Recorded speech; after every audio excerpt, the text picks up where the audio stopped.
Who's the richest man in the world? You're probably thinking it's someone like Elon Musk, Jeff Bezos, Zuck. Well, what if I told you the richest man in the world is actually here?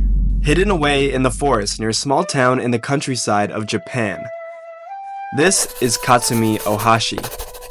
Ohashi-san isn't the richest man in a monetary sense, but he is rich with something much more rare these days. Every morning, Ohashi-san comes out to the river to paint. No phone, no music, no distractions, just him, his art supplies, and the calming sounds of Mother Nature. While this might seem like just some old man's retirement plan, there's actually a lot more to it. I had the opportunity to speak with Ohashi-san, and what he told me taught me this whole new philosophy and perspective that will change the way I live the rest of my life. And by the end of this video, it'll likely change yours too. But before we get to that, here's a backstory on how we met. Last week, I was filming the first episode of a new series I'm starting. In this episode, I learned all about wasabi and I became the apprentice to an actual farmer here in the mountains for a day. That video will drop like next week, so subscribe to see when it drops. While walking to the wasabi garden, we saw someone sitting on a small rock in the middle of a river. We stopped and watched him, and I was trying to see if he was gonna catch a frog or if he was washing his hands or what, but no, he was just literally sitting there still. I asked the farmer what the man in the river was looking at. He stopped, paused, and said, everything. When he said that, I was like, oh my God, of course. I'm so stupid for thinking he has to be looking at something cool or interesting, something specific. I forgot to just appreciate the whole thing. And the sheer aura from that answer made me forget that I still didn't know what the man was doing. Like an hour later, on our way back to the town, we passed by the river again. I looked down and I first thought this guy was sitting in front of a big mirror or something, but it turned out to be a painting. We chatted for a bit and I took this video that you might have seen online. The moment was just so special. Like, it was almost like I was capturing art. But we had to get back to town, so I couldn't stay that long. Also, there was people complaining that I didn't tag him in the Instagram video. You really think this guy has Instagram? Not only does he not have social media, he barely even has a phone because it was impossible to contact this guy. But a few days later, I did manage to get in contact with him and he agreed to meet tomorrow. So I need to get some rest and I'll see you guys in the morning.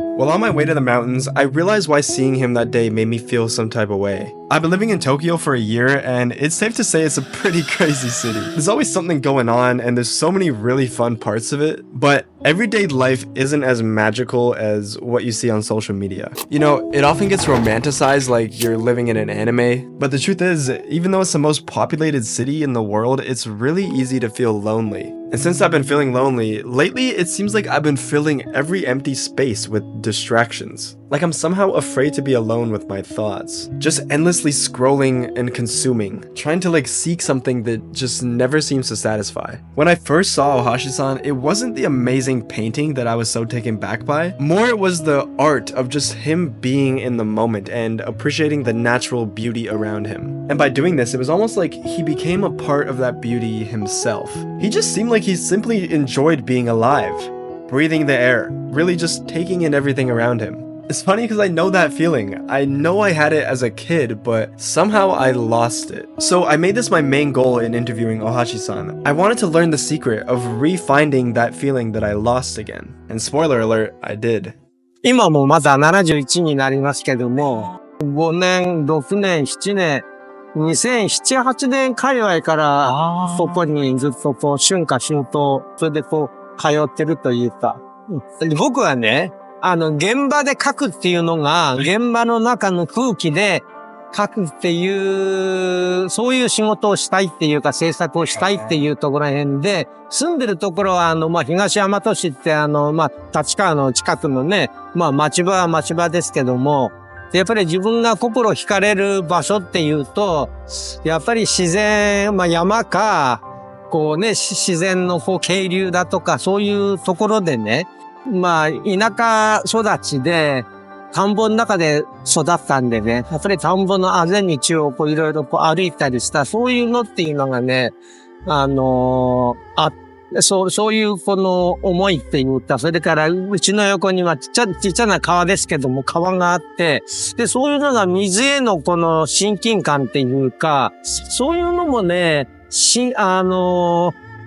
こにはあってね、なんとなくこういう水なんかにも親近感があるのかなっていうのもね、ちょっとはっきりしたことはわかんないけども、あるのかもわからないですね。なるほど。少なくとも町場のビルなんかよりもさ、こういうところにいた方が、こういうところの風景を、自分もいた方がいいし、描きたいっていうのはやっぱりね、そういうところの哲学みたいなものね、難しいな。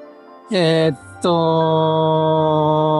っぱりね、最終的にはね、人間社会のためになりたいっていうところっていうのはこうあるのね。自分が書きたいからさ、もちろん書いてるのはもちろんなんだけども、社会のためにならなかったらさ、最終的には意味はないというか、僕なんかも最終的にはさ、後世、後のように生きて絵描きを志した人間のさ、少しこう参考になるというか、今の人たちが自然ってこういう風に見るのか、これほど美しいものがあるのかっていうさ、そういうためのあれにならなかったらね、僕だって死んでいくわけだからさ、その前にさ、やれるだけの表現をしてみたいっていうところら辺で、もう通いに通ってこう、やってるわけなんだけどもさ、なんていうの、絵描きとしての使命感みたいなのは、そういう、後ろの方には、あるかなってなるんですけどね。描いてるうちにさ、集中していくうちに、なんていうのかな、こう、メッシュというか自分が無になるような、こう、状態の時っていうのを、こう、一挙にこう、進めていくと、少しはね、なんていうの？自分の思いがさ、出てくるんだろうけどもさ、そんなことっていうのはね、完璧なんていうのはちょっとこうありえないんだから、一生続いて追いかけていって、総合的っていうのは、この絵はあんまりと良かったとかさ、これはあんまり場所も良くなかったし、あんまり良くなかったなっていうのはこうあるんだ。けども、総合的にね、自分の力っていうのはじわじわとこうさ、良くなっていって、やっぱり年を取れば年を取るほどね、大橋の絵は良くなってきて、いいな、これは。なるほど、絵描きっていうのは、こういうもんかっていうぐらいのさ、そういうところにこう、行きたいっていうかさ、生きがいっていうか、そういうところで最後までさ、自分の生を全うしたいな、とは思いますけどね。さ、ずーっと神経を集中していないといけないわけじゃん。人から見たらよくそんなことやるね、とかさ、そういうふうに思うかなと思われるかもわかんないけどもね、絵描きの、こう、宿命というかね、詩人だとかさ、音楽家なんかでもそうなのかもわかんないけどもね、ちょっと宿命みたいなもんかもわかんないね。 That's it. That's the secret. It's finding your Ikigai. Ikigai is an old Japanese philosophy that roughly translates to a reason for being. It's the thing that gives your life meaning and fulfillment. The idea of Ikigai has deep roots in Japanese culture, originating in Okinawa, an island known for having the longest living population in the world. The people there believe that finding your Ikigai is essential to a meaningful and happy life. But Ikigai isn't just about passion. It's the intersection of what you love, what you're good at, what the world needs, and what you can be rewarded for, even if that reward isn't monetary. When these four areas come together, they create a sense of balance and fulfillment. For most people, Ikigai is a career or a craft, but for some people, it's about contributing to your community or connecting with nature. For Ohashi-san, it seems like his Ikigai is right here in this forest. Painting is more than just a hobby for him. It's a way to connect with the world around him, of being present. After listening to him, I realized that Ikigai doesn't have to be some huge life-changing goal. It can be as simple as finding peace in what you do every day. It doesn't constantly require you to chase more. Instead, it lets you find satisfaction here and now. When he spoke about his life, I couldn't help but think that maybe finding your Ikigai is less about searching and more about slowing down and letting it find you. Meeting him made me realize that we all need to relearn how to be in the moment again. We're always constantly distracting ourselves, and I'm sure a lot of you can relate that I feel like I'm always staring at a screen and just switching from like a small one to a medium one to a big one. You know, the most successful people will tell you that you gotta grind, you gotta work harder, make more money, hustle. They'll tell you that in order to be great, you must never be satisfied. And then they'll go and wonder why they're not happy. most people would want to be me. They may think they would want to be me, but they don't know. They don't understand. They don't realize that they already answered their question. If your mindset is to never be satisfied, you'll never be satisfied. I realize that I have these big goals. You know those goals where it's like, oh, once I achieve this, then I'll be happy. These happiness milestones don't work. Ohashi-san taught me that you have to be happy now. Stop seeing that wall in front of you where you're like, oh, I'll be happy once I get over it. Because once you get to that wall, guess what happens? It's just gonna keep moving backwards. And when that happens, you're gonna be more unhappy than you were on the journey up there. I really thought happiness was on the other side of this wall, but I realized that happiness is here now. It's in the quiet moments like this.